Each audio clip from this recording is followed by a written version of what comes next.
Dear students, आज हम cabinet mission योजना के बारे में पढ़ेंगे। कैबिनेट मिशन योजना में ही ये बताया गया था किस प्रकार भारत की संविधान सभा बनेगी। तो जो इंग्लैंड के जो मंत्री थे तीन, सर स्टेफर्ड क्रिप्स, लॉर्ड पथिक लॉरेंस, AB अलेक्जेंडर, तीन मंत्री थे, तीन कैबिनेट मंत्री थे ये इंग्लैंड के, और तीनों भारत आए थे। इन तीनों के समूह को ही कैबिनेट मिशन कहते हैं, और जो बात इन्होंने बताई थी उसको कैबिनेट मिशन योजना कहते हैं। और कैबिनेट मिशन योजना 16 मई 1946 को आई थी। योजना के तहत संविधान बनी। कैबिनेट मिशन योजना के तहत संविधान सभा बनी, यानी हमारी संविधान सभा कैसी बनेगी, उसके कितने मेंबर होंगे, कैसे वो काम करेगी, ये सारी योजना किसने बताई थी? कैबिनेट मिशन ने बताई थी। इसमें बताया गया कि हमारी संविधान सभा में टोटल कितने मेंबर होंगे, 389, ठीक है। और 389 के अंदर 15 महिलाएं भी होंगी, ये निश्चित कर दिया गया। और 389 के अंदर 93 क्या होंगे, 93 होंगे, मतलब जो रियासत होती थी, रियासतों से चुने गए 93। हालांकि इनका कोई इलेक्शन नहीं हुआ था, इनका मनोनयन हुआ था। ये मनोनीत किए गए थे, यानी राजा ने अपनी मर्जी से 93 लोगों को चुना था अलग अलग रियासतों से, ठीक है। हुआ क्या था भी, अंग्रेज भारत या ब्रिटिश भारत से टोटल 296 लोगों को चुनाव होना था, यानी कुछ लोगों का संविधान सभा के लिए चुनाव होना था। 4 जगह ऐसी थी जो 4 अंग्रेजों के अंदर, मतलब एक टाइप से 4 कमिश्नरी क्षेत्र थे। इनको शॉर्ट में याद रखने का ऐसा तरीका ABCD। ए से बन गया अजमेर, B से बन गया बलूचिस्तान जो वर्तमान में पाकिस्तान में है, और C से बन गया कुर्ग कर्नाटक वाला एरिया, D से बन गया दिल्ली। तो ये याद रखना है ABCD को, यानी ये 4 प्रांत तो ऐसे हैं जो चीफ कमिश्नरी क्षेत्र थे, तो जहाँ से एक एक सीट, दिल्ली से एक आदमी चुनाव जीत कर आएगा, अजमेर से एक आएगा, कुर्ग से एक आएगा, बलूचिस्तान से एक आएगा। 4 मेंबर तो ये हो गए। तो बाकी का जो बचा हुआ एरिया है वहाँ से 292 लोग चुनाव जीतकर आएंगे। और याद रखना, ये जो चुनाव होगा ये अप्रत्यक्ष तौर पर होगा, प्रत्यक्ष तौर पर ये चुनाव नहीं होगा। भारत की जनसंख्या उस टाइम पर 40 करोड़ थी। 10 लाख पर एक मेंबर चुना गया। अंग्रेज भारत व देशी रियासत दोनों स्थानों पर, मतलब 10 लाख पे, यानी 10 लाख पे एक मेंबर चुना जाएगा जहां इलेक्शन होना है, और जहां रियासतों में इलेक्शन नहीं होना वहां 10 लाख पे एक मेंबर वैसे चुन लिया जाएगा राजा की मर्जी से। 292 सीट मैंने बताई थी यहाँ पर। इन 292 सीटों में 213 सीट जनरल कैटेगरी के लिए हैं, 79 सीट मुसलमानों के लिए, 4 सीट सिख धर्म के लिए है, जिसको मैं सामान्य सीट कह रहा हूँ। इसमें हिंदू भी आगे, जैन भी आगे, बौद्ध भी आगे, ठीक है। कैबिनेट मिशन योजना के अनुसार याद रखना, कैबिनेट मिशन योजना ने जुलाई 1946 में अगस्त चुनाव भी करवाए। अप्रत्यक्ष रूप से चुनाव हुए थे। जो ये चुनाव करवाए जा रहे हैं भारत में जुलाई 1946 में, ये किस योजना के तहत करवाए गए चुनाव हैं? कैबिनेट मिशन योजना के तहत चुनाव करवाए गए, इलेक्शन फॉर कॉन्स्टिट्यूएंट असेंबली। और जो ये इलेक्शन करवाए गए हैं ये अप्रत्यक्ष तौर पे करवाए गए हैं, ताकि ये चुनाव करवाए गए। ऐसा करने से संविधान सभा बन गई, और इन संविधान सभा के चुने हुए मेंबर ने ही 2 सितंबर 1940 को बिल्कुल नीचे वाली लाइन पढ़ें इस पेज की। 2 सितंबर 1940 को नवनिर्वाचित संविधान सभा ने भारत की अंतरिम सरकार का गठन किया।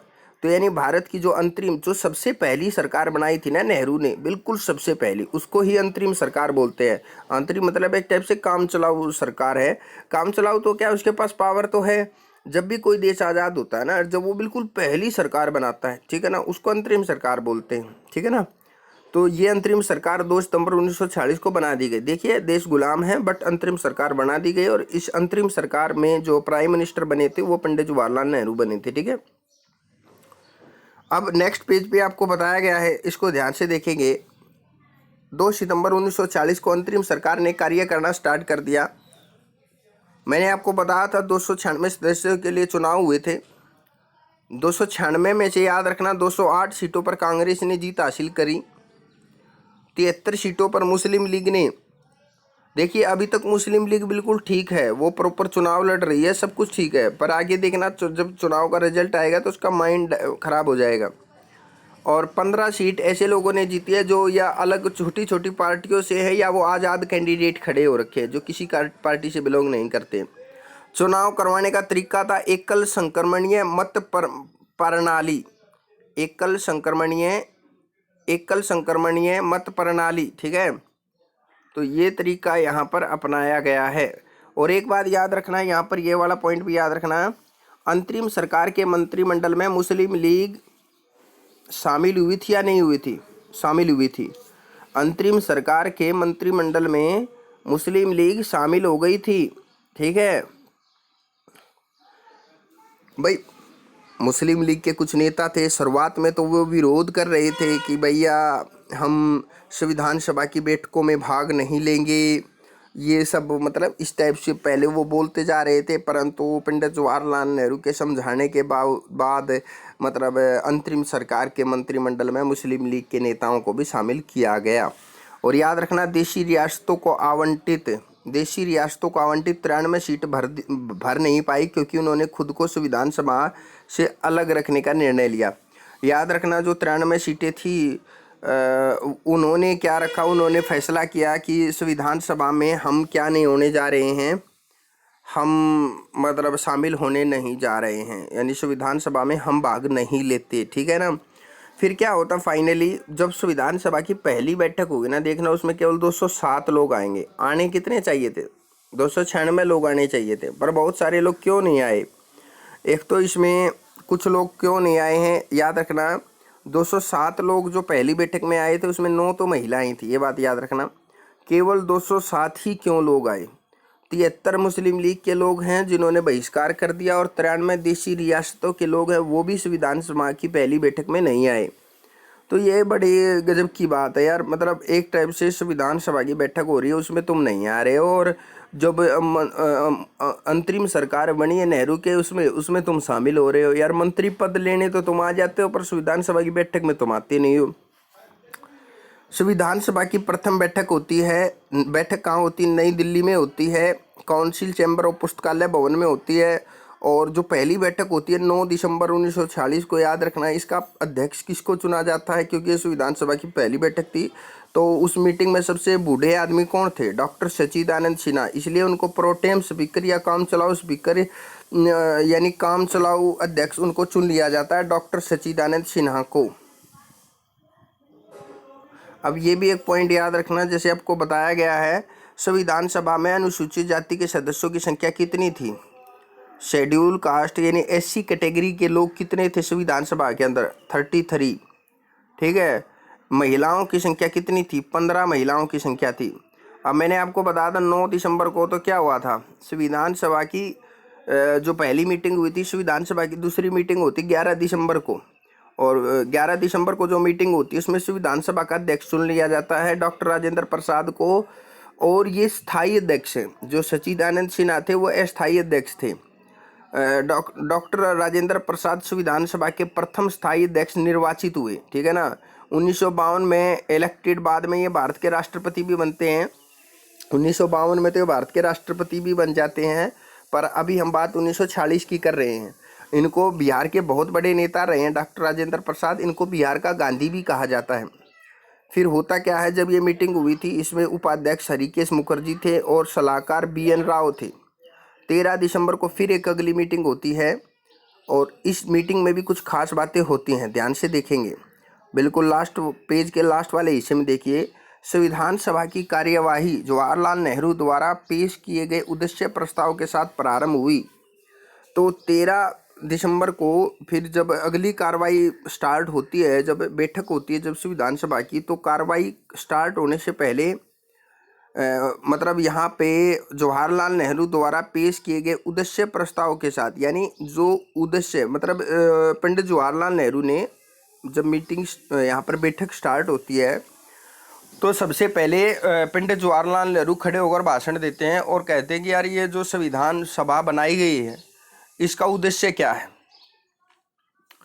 एक उद्देश्य प्रस्ताव से, यानी एक प्रकार के इंट्रोडक्शन से वो चीज़ स्टार्ट होती है। तो ये बहुत इंपॉर्टेंट होता है, जिसको हम उद्देश्य प्रस्ताव कह रहे हैं। यही बाद में भारतीय संविधान की प्रस्तावना भी बनती है। ठीक है, अब आगे देखेंगे, इसमें और इम्पोर्टेंट बातें हैं। डॉक्टर भीमराव अंबेडकर और M.R. जयकर जैसे लोगों ने यह कहा कि पहले निश्चित कर लो मुस्लिम लीग व देशी रियासत क्या भूमिका रहेगी, तभी हम उद्देश्य प्रस्ताव पर हस्ताक्षर करेंगे। जैसे उद्देश्य प्रस्ताव पढ़ा और उसमें बताया गया कि भैया संविधान को लागू करने का, संविधान बनाने का सबका ये लक्ष्य है, उद्देश्य है। तो मुस्लिम लीग के लोगों ने, देशी रियासत के लोगों ने मतलब कहा किसको, पंडित जवाहरलाल नेहरू को ये कहा, नहीं, अंबेडकर ने और M.R. जयकर ने ये बात कही थी कि भाई ठीक है, आप हमसे उद्देश्य प्रस्ताव पर सिग्नेचर करवा रहे हो। ये बात अंबेडकर और M.R. जयकर ने कही थी कि भाई ठीक है, तुम हमसे साइन करवा रहे हो, पर एक बार दोबारा से जाकर मुस्लिम लीग और देशी रियासतों से एक बार दोबारा जाकर पूछ लो भाई कि भाई हम फाइनली साइन करने जा रहे हैं यार, तुम्हारा क्या रोल रहेगा। तुम तो शामिल नहीं हो रहे ना किसी भी मीटिंग में, फिर ऐसे कैसे काम चलेगा। देशी रियासत के लोगों को बुलाओ, मुस्लिम लीग के लोगों को बुलाओ, तो फिर ऐसी चीज़ में, इसलिए उद्देश्य प्रस्ताव 22 जनवरी 1947 को पारित हुआ। को ही संविधान के सभा ने अनेक समितियां नियुक्त कर दी। जब उद्देश्य प्रस्ताव पारित हो गया, यानी उद्देश्य प्रस्ताव पारित होने में कुछ समय लग गया, क्योंकि वैसे देखा जाए तो 13 दिसंबर को ही क्या हो जाना चाहिए था, 13 दिसंबर को ही उद्देश्य प्रस्ताव पारित हो जाना चाहिए था। पर 13 दिसंबर को ना होकर उद्देश्य प्रस्ताव पारित कब होता है, तो ये उद्देश्य प्रस्ताव पारित होता है 22 जनवरी को। इतनी देरी क्यों हो जाती है, क्योंकि भाई अंबेडकर और M.R. जयकर ने ये बात बोली थी ना कि कुछ टाइम हमें रुक जाना चाहिए, और फिर अलग अलग समितियां बना दी गई। जैसे एक समिति होती है संचालन समिति और नियम समिति। संचालन समिति और नियम समिति के अध्यक्ष किसको बनाया गया, डॉक्टर राजेंद्र प्रसाद को। यूनियन कॉन्स्टिट्यूशनल कमेटी, संघीय संविधान समिति, कौन था अध्यक्ष, पंडित जवाहरलाल नेहरू। प्रांतीय संविधान समिति, सरदार वल्लभ भाई पटेल। और प्रारूप ड्राफ्टिंग कमेटी के अध्यक्ष कौन थे, डॉक्टर भीमराव अंबेडकर। संघ शक्ति समिति, पंडित जवाहरलाल नेहरू। संविधान सभा में 22 समितियां थी टोटल, याद रखना। पर हम जो महत्वपूर्ण समितियां केवल उसके बारे में पढ़ेंगे। इस पेज पे जो रेड अक्षरों से जो बात लिखी हुई उसको पढ़े एक बार। 20 फरवरी 1947 में एटली ने हाउस ऑफ कॉमन्स में घोषणा कर दी कि जून 1948 तक प्रभुसत्ता भारतीयों को हाथ में दे देंगे। यानी यहाँ पर जो इटली की जो संसद है उसका नाम क्या है, हाउस ऑफ कॉमन्स। तो हाउस ऑफ कॉमन्स में मतलब वहाँ के जो प्रधानमंत्री थे उस टाइम पर एटली ने घोषणा कर दी कि भाई कुछ भी हो जाए, जून 1948 तक हम भारत को आज़ादी दे देंगे। क्योंकि ये जो टाइम पीरियड चल रहा है, अभी तक भारत को आज़ादी नहीं मिली, उससे पहले का ही टाइम पीरियड चल रहा है। अब ये समितियां क्यों बनाई गई, अरे इन समितियों का काम है ना, जैसे प्रारूप समिति है, भीमराव अंबेडकर है उसके अध्यक्ष, इसका काम है यार संविधान का ड्राफ्ट तैयार करना, डिजाइन तैयार करना। तो हर एक समिति का आप अपना काम सौंप दिया गया। मौलिक अधिकार और अल्पसंख्यक संबंधी, मौलिक अधिकारों से संबंधित और अल्पसंख्यकों से संबंधित समिति के अध्यक्ष किसको बनाया गया, सरदार वल्लभ भाई पटेल को। और 2 उप समितियाँ थी, मौलिक अधिकार उप समिति JV कृपलानी इसके नेता थे, और अब अल्पसंख्यक उप समिति इसके HC मुखर्जी इसके अध्यक्ष थे। और फिर याद रखना, राष्ट्रीय ध्वज संबंधी भी समिति बनाई गई और उसके अध्यक्ष डॉक्टर राजेंद्र प्रसाद को बनाया गया। 24 मार्च 1947 में भारत का governor general Lord Mountbatten Bharat आया। 24 मार्च को 1947, यानी अंग्रेजों की तरफ से भारत भेजा गया। आखिरी गवर्नर जनरल कौन था, लॉर्ड माउंटबेटन, ठीक है ना। BN राव ने संविधान का प्रारूप तैयार किया। देखो कमेटी के अध्यक्ष कौन थे, डॉक्टर भीमराव अंबेडकर, बट संविधान का सही मायने में ड्राफ्ट तैयार किसने किया है। इस प्रारूप पर विचार विमर्श करने के लिए संविधान सभा द्वारा 29 अगस्त 1947 को एक संकल्प पारित करके प्रारूप समिति का गठन किया गया। इसके अध्यक्ष के रूप में डॉक्टर भीमराव अंबेडकर को चुना गया। प्रारूप समिति में कौन कौन से 7 मेंबर थे, इन 7 मेंबर के नाम भी आप याद करें, ठीक है डियर स्टूडेंट। संविधान में प्रारूप पर कुल 114 दिन बहस हुई थी, ठीक है। पर ड्राफ्ट कमेटी पर कितने दिन बहस होती है, तो हमने ड्राफ्टिंग कमेटी तक पढ़ लिया डियर स्टूडेंट्स। बाकी चीज़ें पढ़ेंगे हम नेक्स्ट क्लास में। Thank you.